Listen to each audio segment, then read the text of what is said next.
route to control. We're 2 blocks away. En route to scene with Officer Fernandez. We will get Sonny and those kids out of there. Send additional units, Control. Over.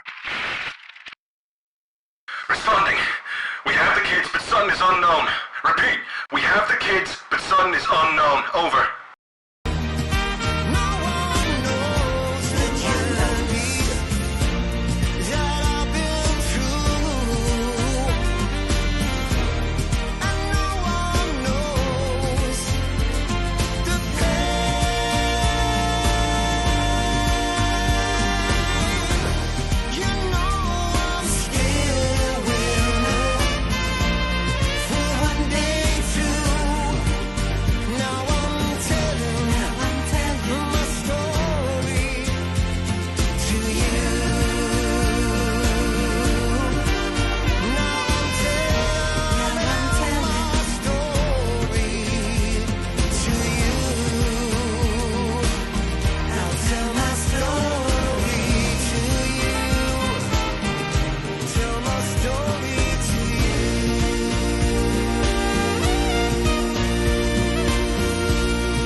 Welcome to an exclusive part 2 of an exclusive with, I have to say, the legend Billy Sutton. We had a really phenomenal part 1, and for this segment, Rebels and Glamour, Cartel and Chaos, we're going to be getting an insight into the Scarface era. We'll be talking to Billy about his run-ins with the Cuban Cartel, fighting alongside the Miami police, and much more. To put this into some context, I'm going to read an excerpt from a foreword by Clarence Dixon, City of Miami Police Chief, January 1st, 1985 to August the 30th, 1988. And this puts this in context for part 2. The Miami Task Force was a special team of police officers handpicked by him. They were rugged, tireless, and dedicated, and did not know the meaning of quit. Their mission was to take back the streets of Miami from the crack cocaine street dealers and the out-of-control crack users through innovative planning, bold initiatives, and high visibility. The kids involved in gangs were all ethnicities: Black, white, Cuban, Puerto Rican, Haitian, and Jamaican. At the same time, we had an infusion of a more organized, more sophisticated, more violent, and mission-oriented gang infiltration, seeping in from the likes of Los Angeles, California, New York City, and Chicago. These gangs largely consisted of adults along the lines of the Bloods and the Crips, who recruited youths into the drug culture to hide behind their age, particularly targeting those youths that had not yet established criminal records. Under these conditions, why would anyone, unprompted, unprovoked, and seemingly unaffected, come to a city to involve himself in fighting this multitude of problems? Why come to the city of Miami? Billy gave me the answer at our second meeting when he explained to me why he was requesting Miami to be his future classroom.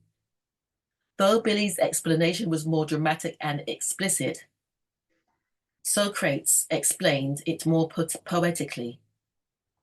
Fields and trees teach me nothing, but people in a city do.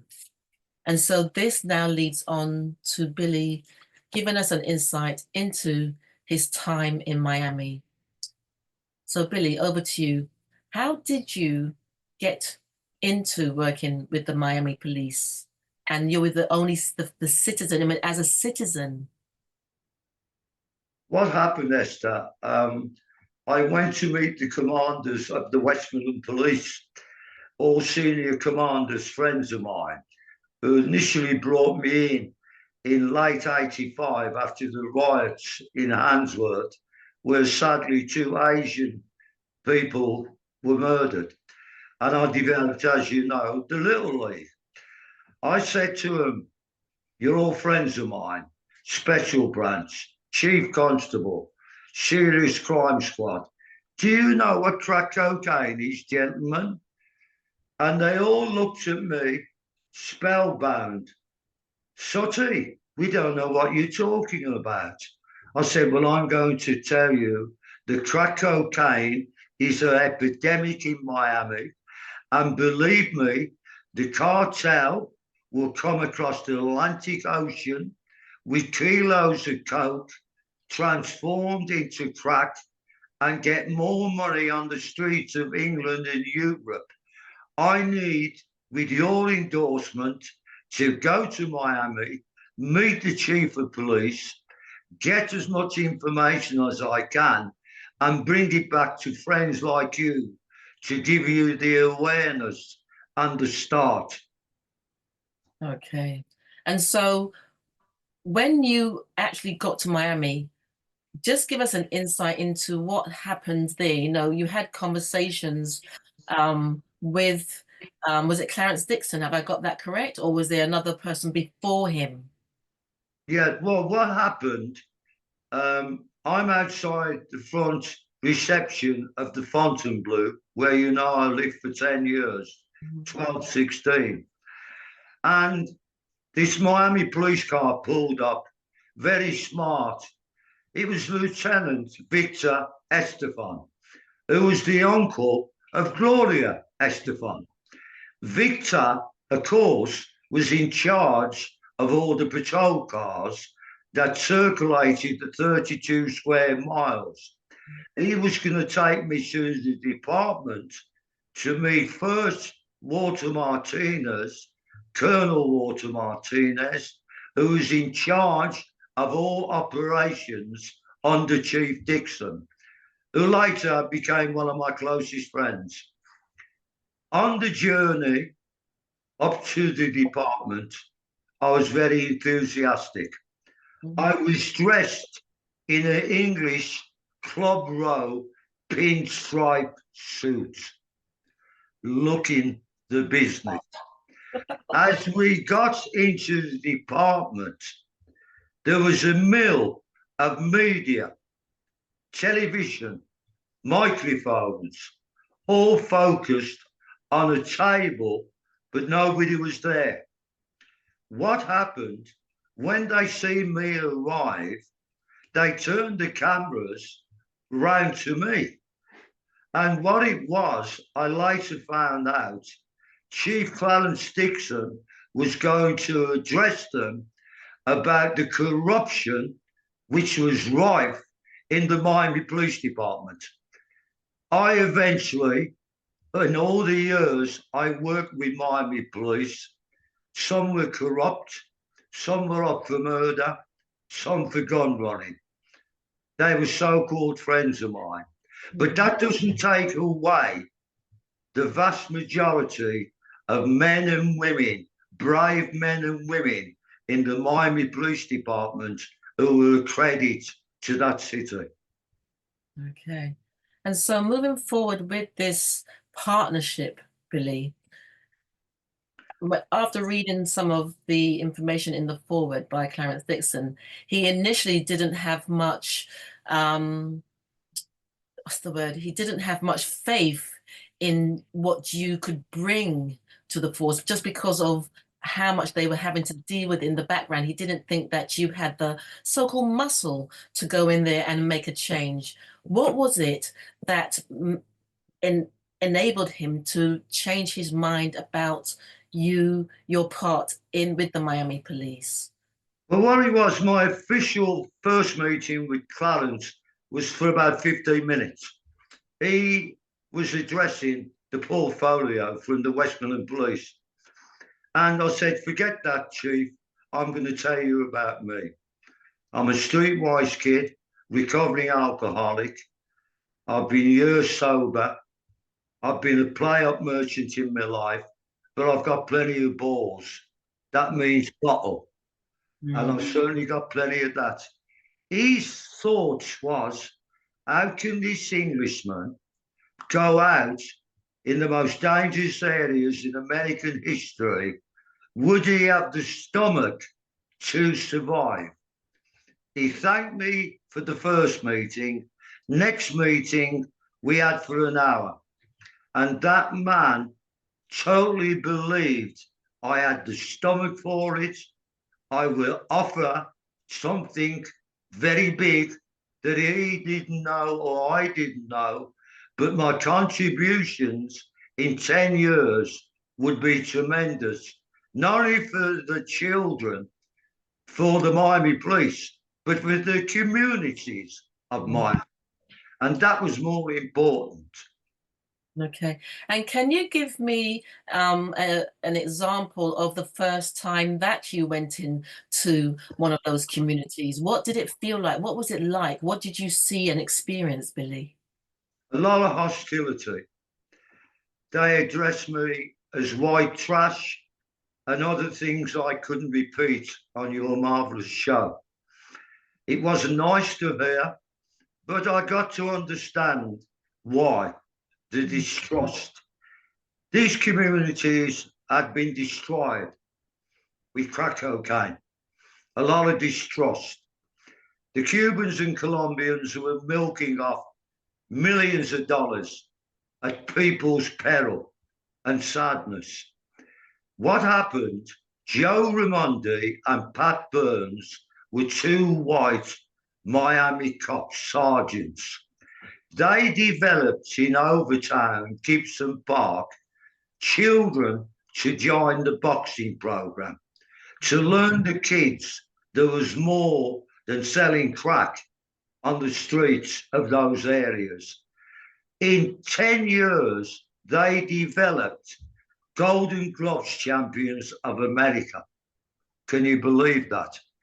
I had 6 months getting the trust, and the kids used to play me up with me dialect, but they appreciated I was in danger areas being white and not a trained Miami cop. I remember one instance, I pulled away from the gym and I thought I'd get some sweets and pops to treat the kids. And I went over to a corner shop, and as I'm entering, there's groups of local people outside. What are you doing here, white folk? You're not welcome here. And I said, oh, good morning, everybody. I'm Billy from England. I've come in to buy some sweets and pops for your children in the boxing.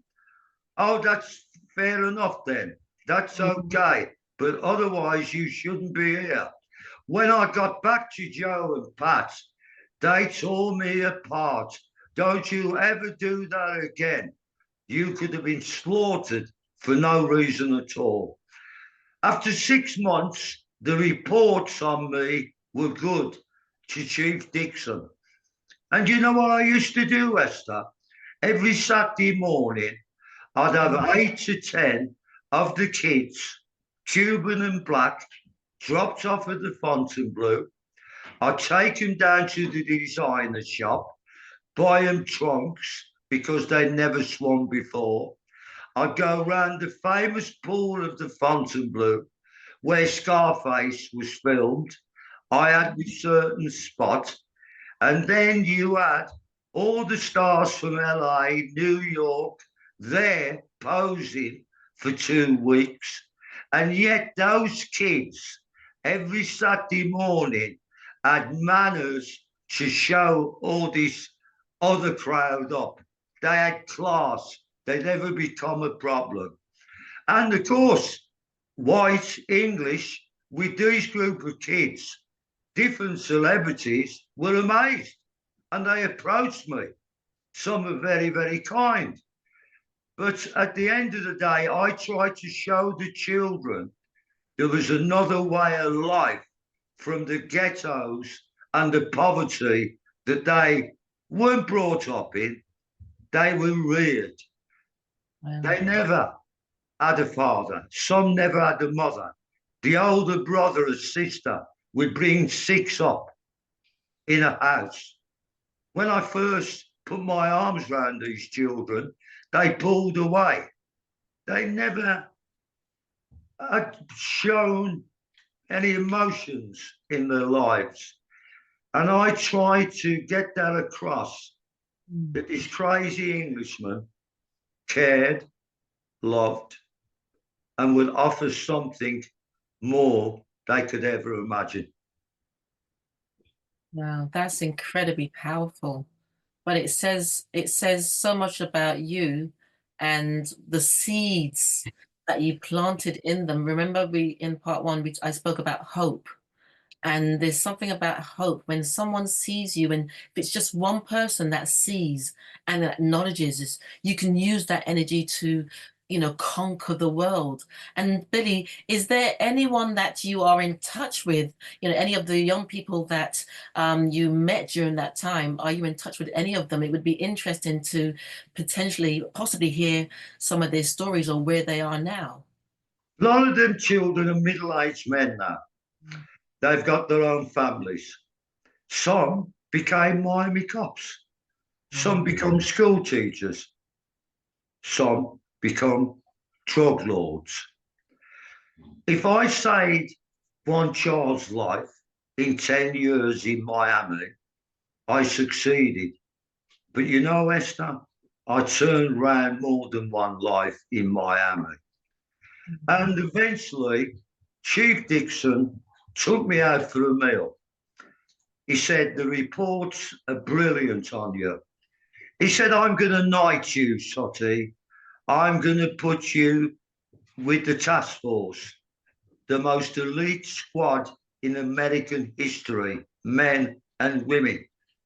99% of Miami police weren't allowed to go into their office. He allowed me to join the task force. But before then, he endorsed something remarkable. He gave me a rank of colonel with full powers of enforcement in America.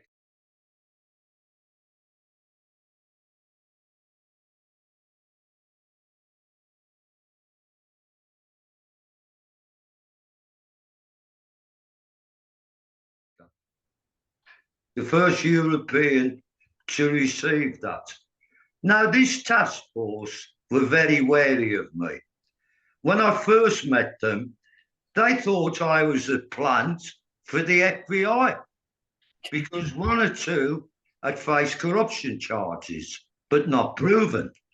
It's only when two Miami cops, Charlie Fernandez and Eddie Ritoro, two American great Miami cops, were taking me down Highway 95 at 100 miles an hour, and I'm in the back. And I knew what was coming up. Charlie Fernandez, the driver, kept looking at the mirror, and he put the car up to 140 miles an hour. And I leaned over. I said, is this the best this thing can do, Charlie? They were testing me. And from that instance, friendship, they used to come with the families, the weekends round the pool, the Fontainebleau. I'd go to barbecues with them, shootouts, murders. You can only imagine.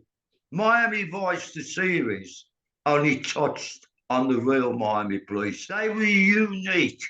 They developed buy and bust operations, sting operations that eventually Hollywood films developed in LA. Other police departments copied them for their unique operations. I was involved in so many shootouts, it's unbelievable. And in fact, I have run a Cuban shooting us with Uzis, and I've had to be rugby tackled by Miami police to pull me down because I never saw the danger. It's a good job them Cubans can't shoot straight.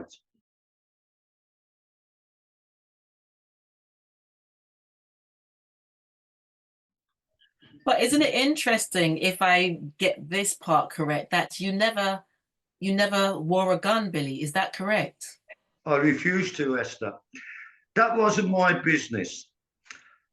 Sometimes when I used to see grandmothers, children in gutters dead from crack, I never showed me emotions at that particular time. But when I got back to the Fontainebleau, I'd open up. Big men don't cry, big men do cry.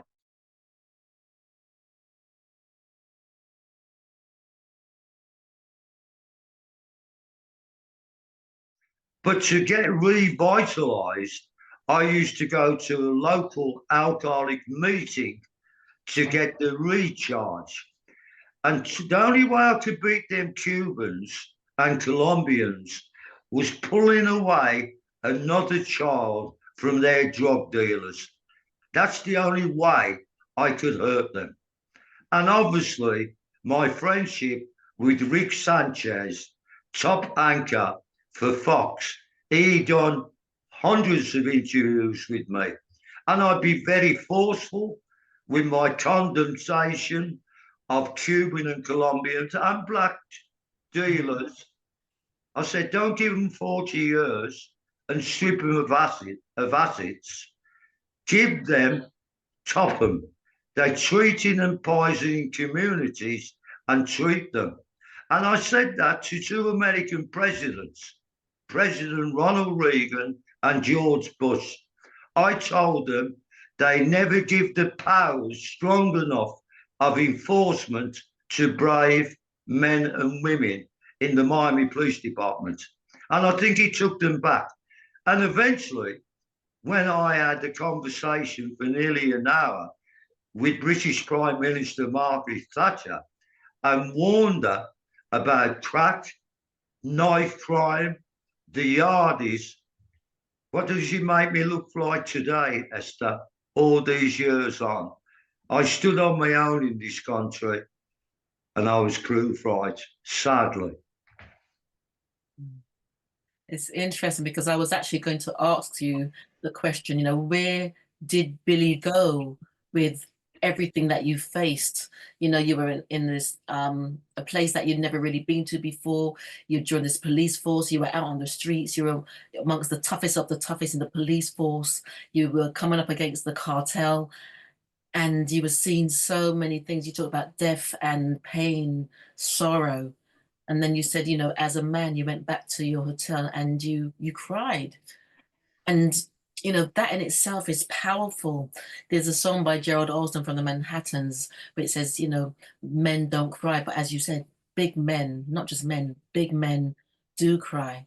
And I believe is that combination of street savvy, Peaky Blinders, formative experience with the compassion that was naturally in you that actually made you the man that you are. Because for one person to have achieved so much on so many different levels, sometimes back in church they usually say, God is with you. God is with you to achieve all that. And so tell us now about your interaction with the cartel. I mean, you've expressed several times in conversations outside of this some of the interactions you had with the cartel face to face, Billy. And still well, you could imagine I was a thorn to them, not the decent Cuban people, let's get it right, not the ones who came over nearly 80 miles from the tyranny of Castro, who got to Miami and done 3 jobs a day to give their children a second chance. I'm talking about the Marios, as portrayed in Scarface. And what it was, one day, I particularly, call it over the top, went very strong to Rick Sanchez. And in fact, after the interview, Rick says, I'm worried for you, Sutty. I think you said too much there. I thought no more of it. Anyway, I was due to go out with the chief and his wife and Pablo. I'm in the restroom of the Fontainebleau. Beautiful, gold taps, aftershave, everything. And I was washing my hands. Next thing I know, doors come open about 30 foot away. 4 Cubans, white Pandora hats, 2 at the door, and 2 are approaching me.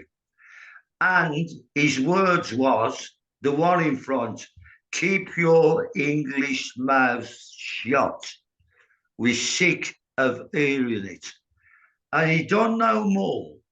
I'm still washing my hands. He's come to the side of me, Esther, pulled out a Smith & Wesson and put the gun to the side of my head. Now, a lot of people would have died on the spot, but they're talking about Sutty Sutton. Peaky Blinders Bloodline, come from the gutter with mice over him. I was a different ball game. I turned into him nose to nose, and I can't repeat the language, but you can imagine. He was stunned.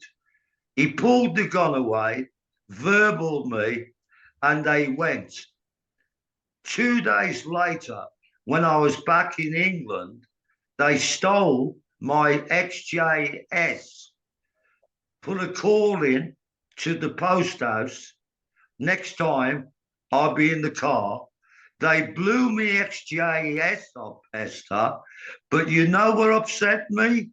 Me Marvin Gaye tape, What's Going On, was in the cassette, and I was more upset about me Marvin Gaye tape than the car.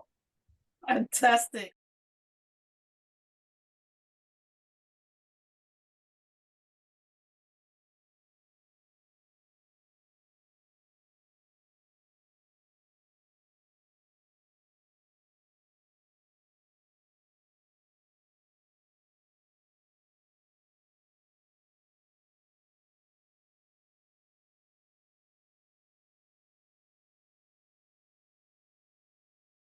You're a fantastic storyteller as well. Like I said, there's so many wonderful assets and attributes about Billy Sutty Sutton.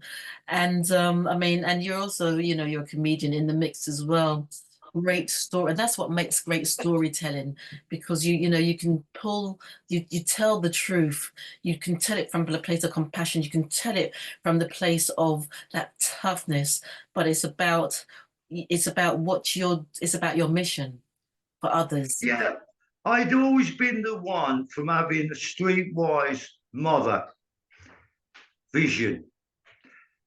The problem I had when I was growing up, Mary was larger than life personality, 6.5 stone, jet black hair, the Vivian Lee. And along with her friends, Florrie, who was a barra girl, and the likes like her, these were streetwise women, tough. But what happened, Esther, as I was getting to 10 and 11, I wanted to be like Mary, the personality, but bigger. And later in my life, when I've hit the club scene, the famous Cedar Club in Birmingham, I used to do Tell Me What I Say with the great Birmingham bands. Ozzy, God bless him. The Moody Blues, The Move, you know, Stevie Winwood, Jeff Lynne. All them Birmingham bands weren't recognised then. And there's your old friend. Tell Me What I Say. I bust guitars. And I used to do it without a pair of socks on. And they wouldn't give me the ticket, the club owners, the Future Brothers, because I was part of the entertainment. But this is my way of trying to match up to a powerful personality mother. Can you understand? And of course, Mary, the next morning, when I had to face her in the market, knew exactly what I'd been up to. And she tore strips off me. But that made me more to do it. I got the complete devil in me. I remember saying one day to her, you're having a go at me. I said, do you think it's easy being a playboy rebel, let me tell you something, Mary. I always called her Mary. I never called her mother. All my life, Mary. And she's looked at me. I said, do you think it's easy being a playboy rebel? I keep you alive with my antics. Well, you can imagine the verbal she gave me. And in between all of this, Billy, in between all of this, you've had relationships and friendships with some really key top celebrities. You know, we can name drop from Zaza Gabor and a relationship with. Yes, Mandy Rice Davis. Absolutely. I first met Mandy, she was 16. She won a beauty competition. I think it was the Miss Austin at Longbridge, if I remember. I'm there with Johnny Prescott, God bless his soul, former British heavyweight champion boxing. He was the Paul Newman, but he was better looking. And that night, we were judges at the competition. She won it hands down. Very, very glamorous. And Prescott took her out a few times. Anyway, over a period of time, when the Stephen Ward with Christine Keeler, that she went to London, and let's get the facts right. Mandy went in with her eyes open. I don't think she imagined the extent that Keeler and Ward manipulated her, because they were both manipulated her. Then he brought the government down. But when the trial was first on, I must tell you this, and I don't think I'm out of order. I'm in the Motorhouse Club in Birmingham. It's the first week of the trial. All my friends had gone to Mallorca, to Barmanova. For some reason, I never went. The door of the Motorhouse opened, and in walks Mandy. Stunning. But I could see she was stressed out. So I beckoned her over, and I listened to her for nearly 2 hours. While the trial was going on, I think there was indication from their attorney that they could both go to prison. And basically, she got scared and she came back to her parents' home on the outskirts of Birmingham. Anyway, I'll never forget it. It was about 5 in the morning and the sun was just breaking through. I had a drop-head Consul convertible going along this main Stratford road, waiting to do the turn-off to her mother and father's small Aldi. And we both got a bit frisky, to say the least. Anyway, I pulled off the main road and I'm going up a drive, and suddenly either side is these big bush trees. And I just stopped the car, and being the gentleman I am, I just leaned over, started kissing, and next thing I know, out of these bushes came these big beams of light, photographic, who travelled from London to find her.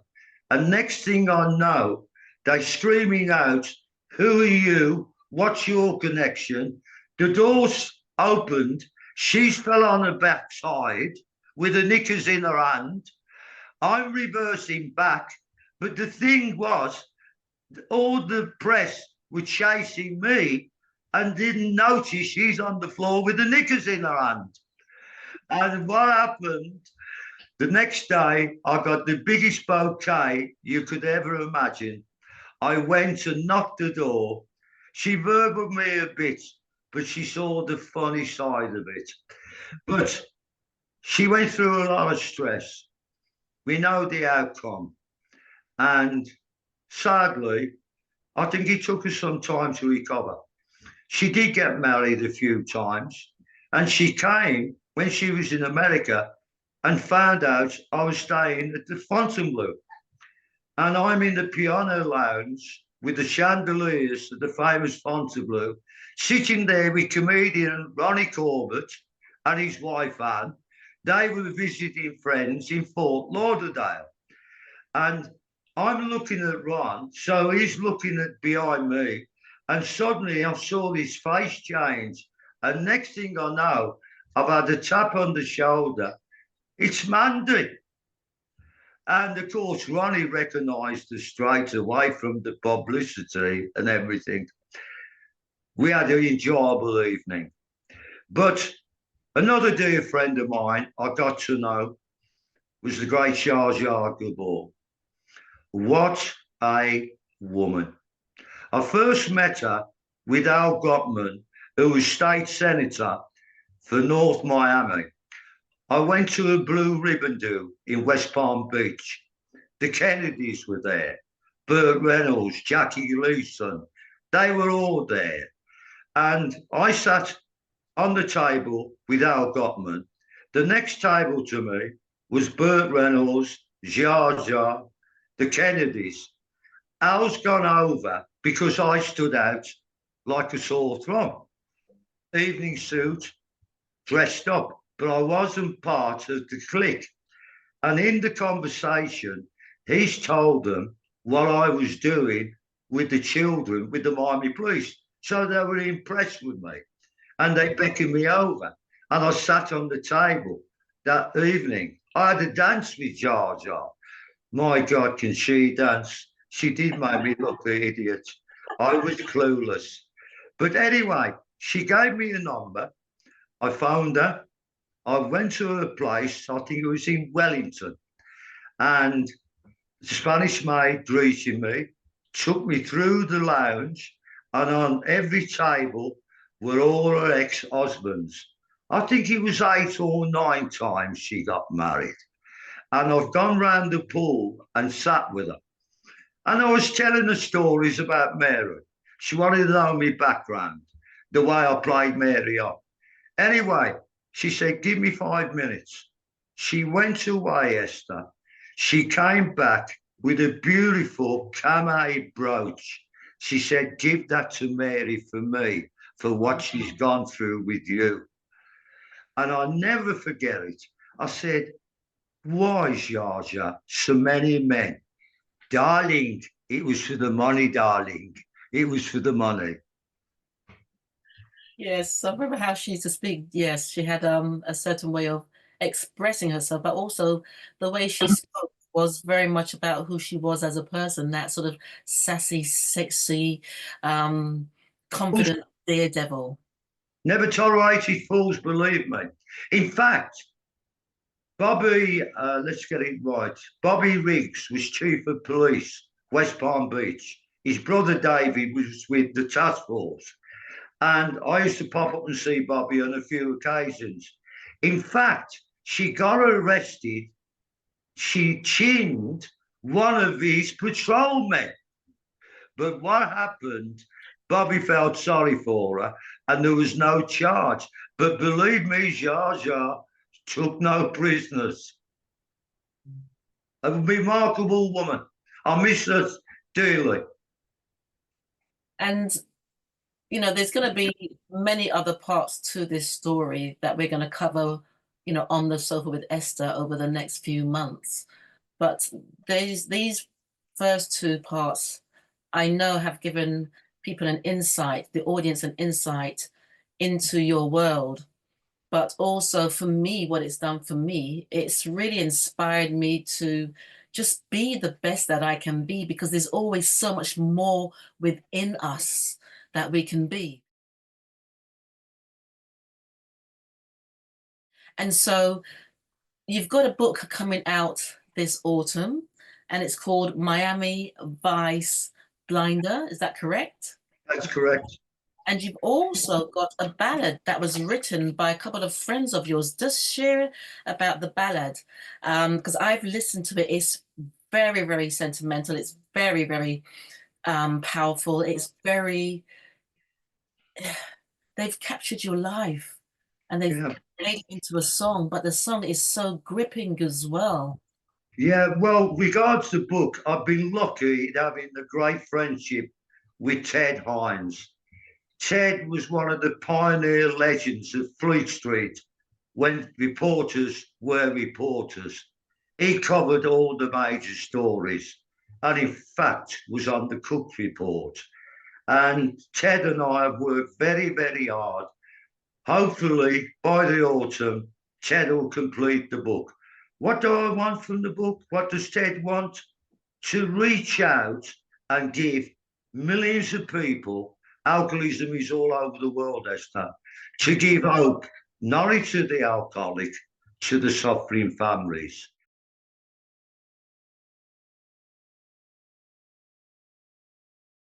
You mentioned the ballad. Originally, it was done by Billy Mack, a local singer in Birmingham. James Crossdale done the production. Having and met through you and Deborah, who's in LA, I've met two wonderful friends. That's Sally and Errol. Errol Brown and Sally Haywood. What them two friends have done for me the last few months, you can only imagine. I'm very privileged to know what Errol has done with the ballad. To put beautiful harmony in by Anna, and obviously the sax by Alex.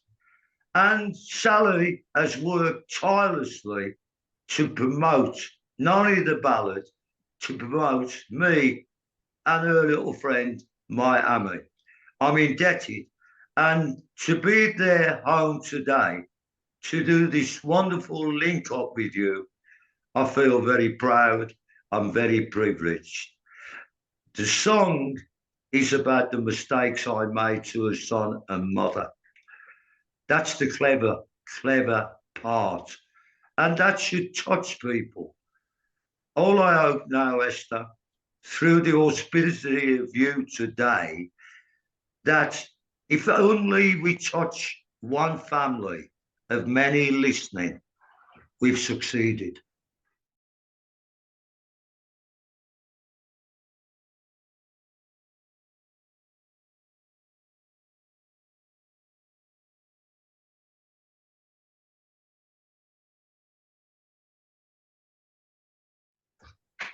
Yeah. I can't, there's nothing that, what can you follow that with? Really, what can you follow that with? But I know that there's so much more that you haven't shared.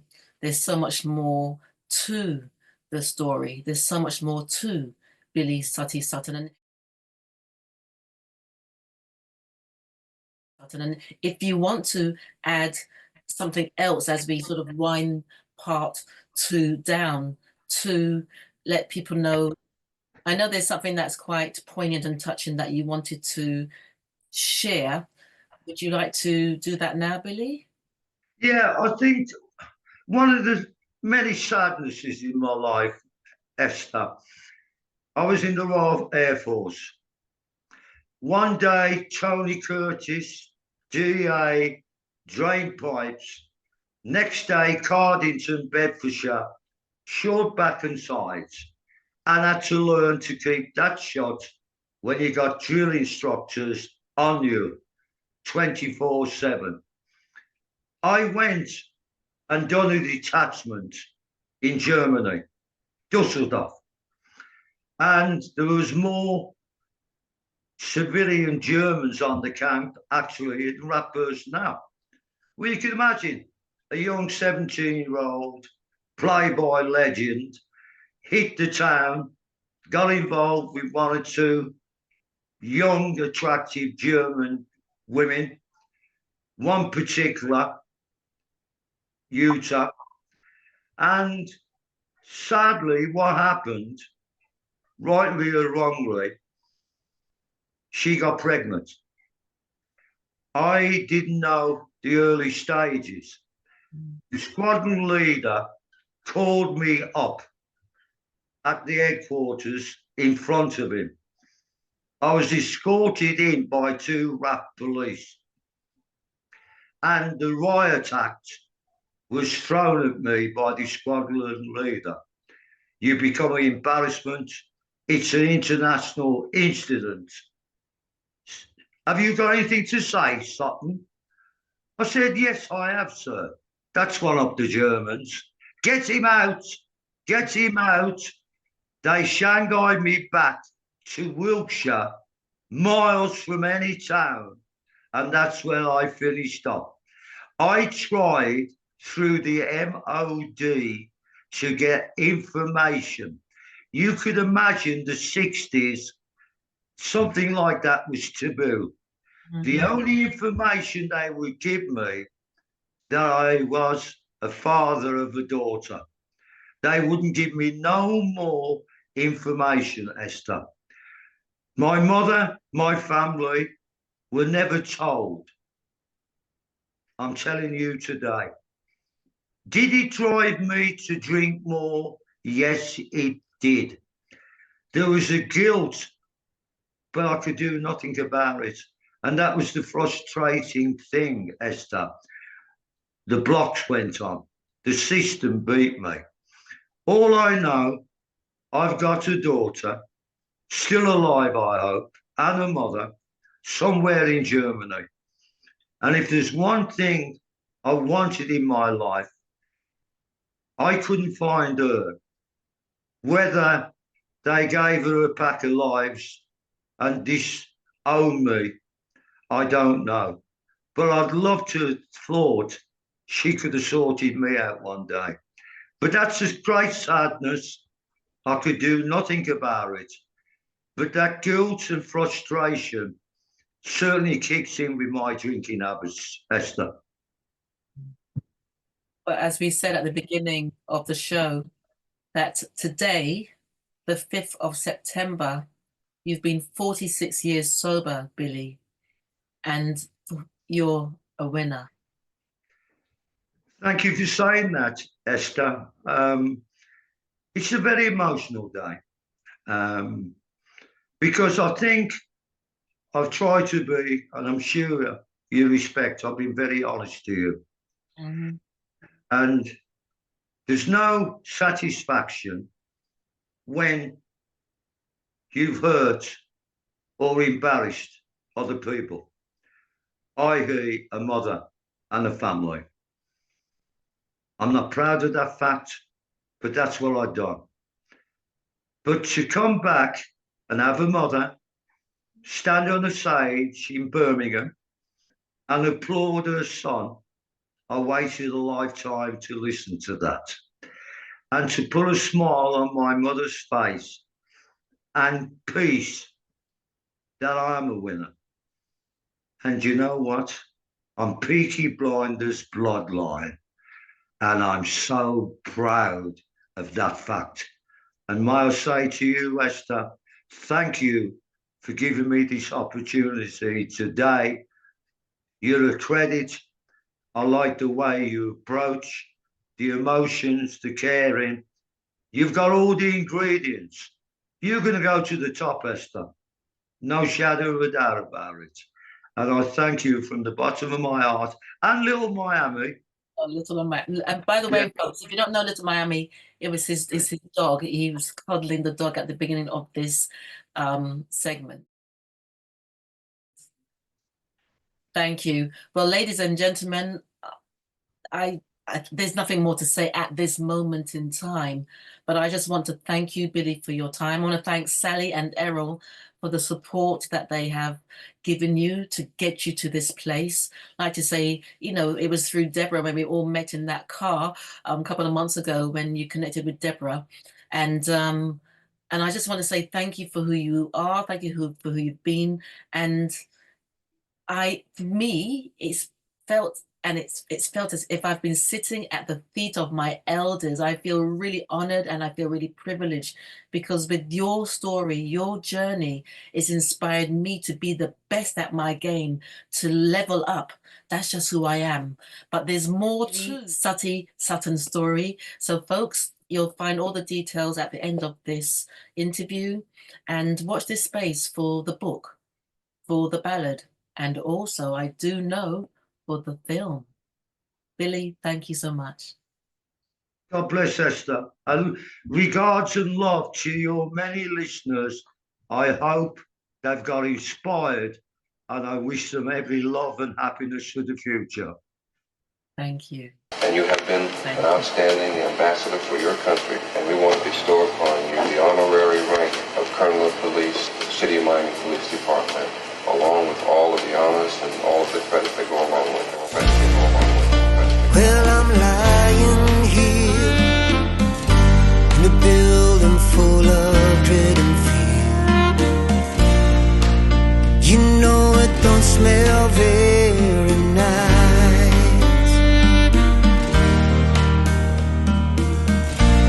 Then I'll unhear your eyes. Says, thank God you're still alive. As he beats away the miles.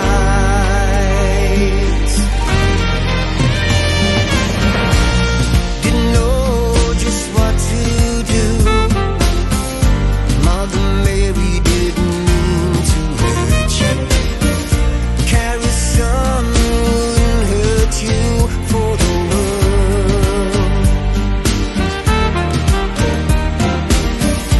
Didn't mean to make you cry. You know that I would rather die. All the false promises I made to you.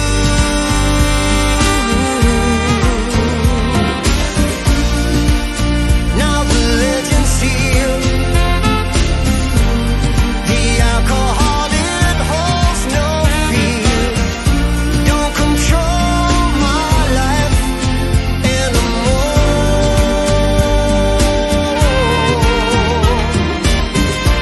All the children, they play on.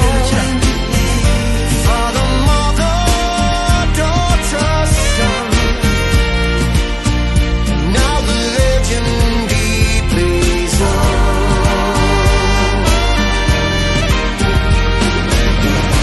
Then the time came to move away. It was big summer day, sunny day.